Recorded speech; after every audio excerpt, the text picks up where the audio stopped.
इमाम कर रही थी। लेकिन ऐसे कठिन समय में भी भारत ने और भारत के नेतृत्व ने एक बार जोरदार अभिनंदन श्रीमान नरेंद्र मोदी जी का करें, जिनके नेतृत्व में सरकार ने एक ऐसे दुश्मन से पाला पड़ा जो सामने दिखाई नहीं दे रहा था। पता ही नहीं चल रहा बीमारी किसकी है, काय की है, कल क्या होगा मालूम नहीं। कभी हमने सुना नहीं है रेल बंद, बस सारे रोड सूने, आकाशवाणी पता नहीं क्या, मैं तो समझता आज तक नहीं पाया हूं कि वो कोविड में आकाशवाणी के गाने बजना भी बंद हो गए।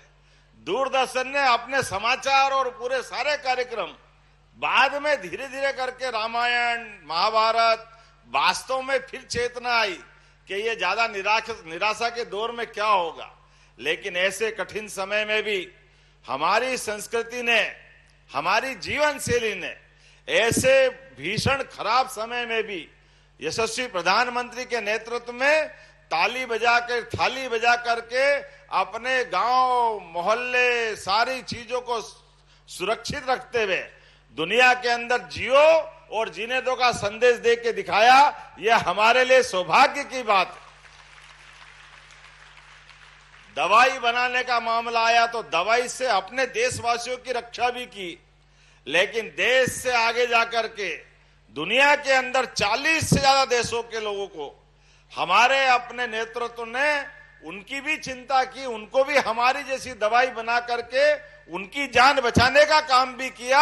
यह संस्कृति हमारी जियो और जीने दो की है, जिस बात को लेकर हम गर्व करते। और ऐसे समय में जब हमारा देश और आगे आगे प्रगति कर रहा है, गुरुजी ने बहुत अच्छे सिद्धांत बताए। ये बात सही है कि किताबी ज्ञान से तो हमको अपनी मार्कशीट के आधार पर हमारी प्रावीण्य सूची में अलग अलग जगह पहचान बन जाती है, लेकिन सच में केवल कागज की डिग्री से काम नहीं चलता है। हमारे सबके जीवन में नैतिक शिक्षा, राष्ट्रभक्ति, संस्कार युक्त जीवन, इन सब चीजों की लंबी परंपरा है। हमारे यहाँ पढ़ने का मतलब नौकरी पाना नहीं है, पढ़ने का मतलब मानवता को जगाना है, पढ़ने का मतलब सेवा के संस्कार को लाना है, पढ़ने का मतलब जीवन में किसी न किसी के काम हम में से हरेक कोई आए। इसीलिए हमारे देश के अंदर स्वाभाविक रूप से स्व अनुशासन का माहौल है।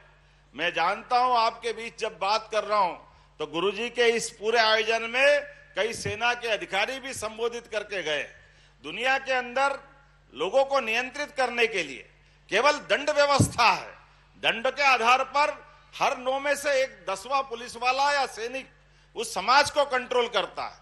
लेकिन हम तो ऐसे समाज के लोग हैं जहां 100 गांव में एक पुलिस वाला और सारे गांव वाले आनंद से रहते हैं। पुलिस वाले का काम ही नहीं पड़ता है। इतने 145 करोड़ के देश में हमारी सब मिला के थल सेना, वायु सेना, जल सेना सब मिलाकर केवल 13.5 लाख की है, और सारी पुलिस मिला लो तो 40 लाख के आसपास की। लेकिन इतना बड़ा देश इतना अनुशासित रहता है क्योंकि हमारे यहाँ पर डंडे के बल पर अनुशासन कभी स्थापित नहीं होता है। स्व अनुशासन की परंपरा स्वतः ही होती है। यह हमारे देश की विशेषता है और हजारों साल से। इसीलिए इकबाल ने कहा कि कुछ बात है कि हस्ती मिटती नहीं हमारी। यह कुछ बात में वो बात है जो हमारी जीवन पद्धति पे जाती है, जीवन शैली पे जाती है, हमारे आदर्शों पे जाती है, हमारी ऋषि मुनियों की परंपरा पे जाती है। इसलिए हम में से आज दुनिया के अंदर सबसे बड़ा लोकतांत्रिक देश अगर कोई है तो हमें गर्व है। हमारा देश भारत है, उसका आनंद भी हमको है। इसलिए अड़ोस पड़ोस के सारे देशों को देख लो, पता नहीं वहां कब सत्ता बदल जाती, कभी सेना कब्जा करती, कभी सेना अपने आदमी को बिठा के सरकार चलाती। अगल बगल के देशों से लगा करके दुनिया के अंदर देखते हैं। लेकिन हमें गर्व है भारत एकमात्र देश ऐसा है जिसने आजादी के बाद अपने सभी क्षेत्रों में अनुशासन के माहौल पर सेना को भी गर्व करते हुए दुनिया के सामने उदाहरण पेश कराया है। यह हमारे लिए सौभाग्य की बात। हर कष्ट के मामले में हमारी अनुशासित सेना, हमारे अनुशासित पुलिस बल, चाहे तूफान आए, युद्ध के घनघोर बादल हो, चाहे जो परिस्थिति हो, हमारे सैनिक जान की बाजी लगा करके देशवासियों की रक्षा करना जानते। हमें हमेशा वो मौका आता है जब दुनिया के अंदर, अब तो माननीय मोदी जी के नेतृत्व में और आनंद आया।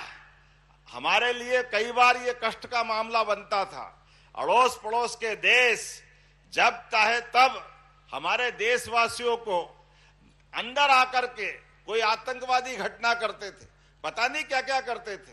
मुझे इस बात की प्रसन्नता है, अब दुनिया के दो देश पहले थे, इजराइल और अमेरिका, अब यशस्वी प्रधानमंत्री के नेतृत्व में तीसरा देश भारत भी बना है, जो दुश्मन को घर में घुस के मारता है और हमारे लोगों को महफूज रखता है। जब मैं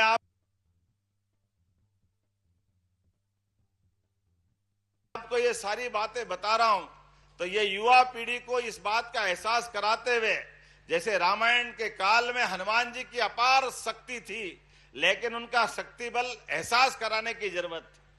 जब उनको शक्ति का एहसास हुआ तो समुद्र लांघ करके लंका दहन का मामला भी भगवान बजरंगबली ने करके दिखाया था। वो अतीत का गौरवशाली पृष्ठ। ऐसे ही हमारे जामवंत की भूमिका में ये हमारे धर्मबंधु महाराज जी कर रहे हैं, जो युवा शक्ति के माध्यम से समाज में संस्कार देते हुए, उनकी आत्मबल के आधार पर इस शक्ति संपन्न बनाते हुए भारत की युवा पीढ़ी को अपने बल, पराक्रम, बुद्धि, कौशल, यश से परमार्थ करते करते देशभक्ति का भाव भी जगा रहे हैं। मैं आपको बधाई देना चाहता हूं, आपका अभिनंदन करना चाहता हूं। इसलिए भले ही सीमित समय में आया हूं, लेकिन गुरुजी सच में आपने कहा, हमारे यहां तो ये कहावत है ही जो आमतौर पे वापरते थे, लेकिन आपने अपने जीवन से करके दिखाया। नेकी कर दरिया में डाल, अच्छा करो भूल जाओ।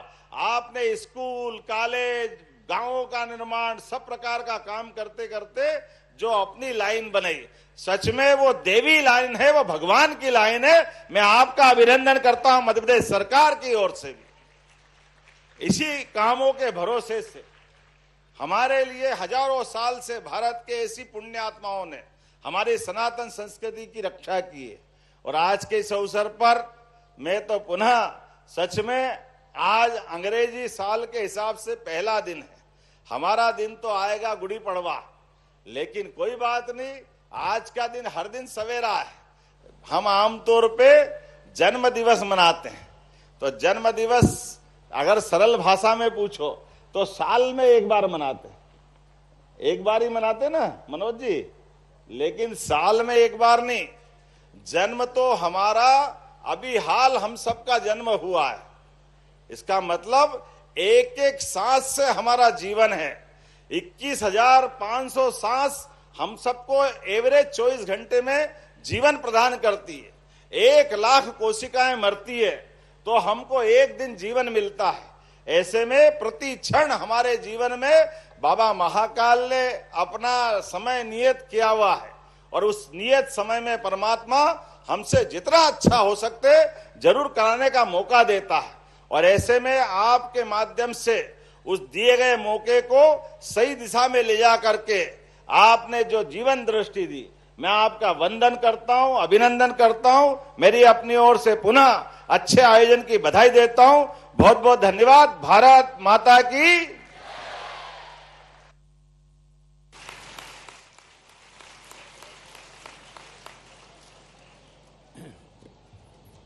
बहुत ही प्रसन्नता का विषय है, और आप यहाँ पर अपने आशीर्वाद हमारे बच्चों को दिए, इतना समय निकालकर यहाँ पर आए।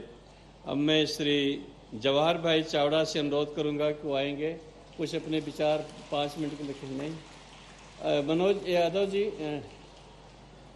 Manoj ji please come.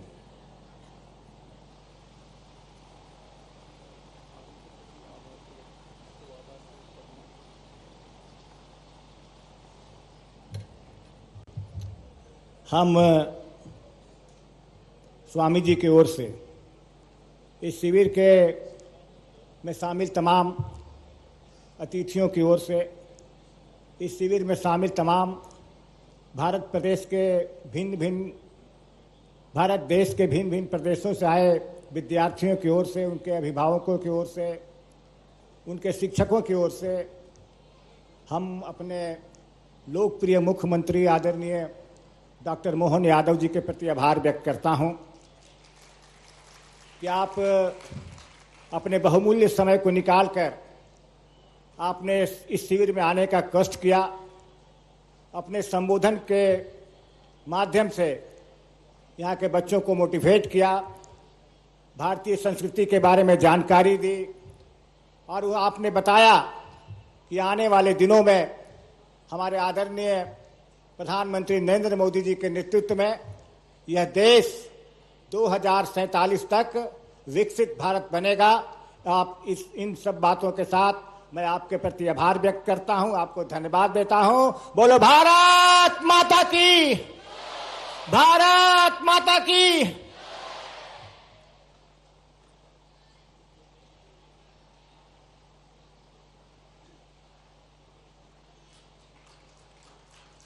प्यारे बच्चों, ऑनरेबल चीफ मिनिस्टर सर को हेलीकॉप्टर से वापस जाना है और उसके लिए ध्यान रखना है।